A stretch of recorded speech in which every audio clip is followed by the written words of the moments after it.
Polda Sumsel melakukan pemusnahan barang bukti narkoba di halaman Mapolda Sumsel. Pemusnahan barang bukti ini merupakan hasil dari operasi bersinar bulan Juni dan Juli 2016. Menurut Irjen Pol Joko Prastowo, Kapolda Sumsel, usai melakukan pemusnahan mengatakan sebanyak 2,7 kg sabu dan 2.600 ekstasi, 500 botol minuman keras, serta menahan 9 tersangka yang didapat dari hasil operasi gabungan Direktorat Polda Sumsel bersama Polresta Palembang. Kita memusnahkan barang bukti narkotika dan minuman keras. Totalnya berapa, Jenderal? Hasil operasi bersinar bulan Juni dan Juli lebih kurang 2,7 kg sabu-sabu, 2.600 butir ekstasi.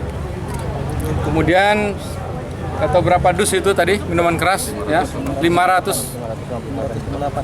Ya, sekitar 500-an botol itu mention vodka yang beredar tidak resmi, termasuk itu yang oplosan. Kita ingin Sumatera Selatan bebas narkoba. Kita ingin semua aparat birokrasi jangan sampai melibatkan diri dengan narkoba. Pemusnahan dilakukan dengan cara di blender dan disaksikan langsung oleh tersangka yang terlibat hukum. Faradu Satria, Septian Rizky, Sriwijaya TV.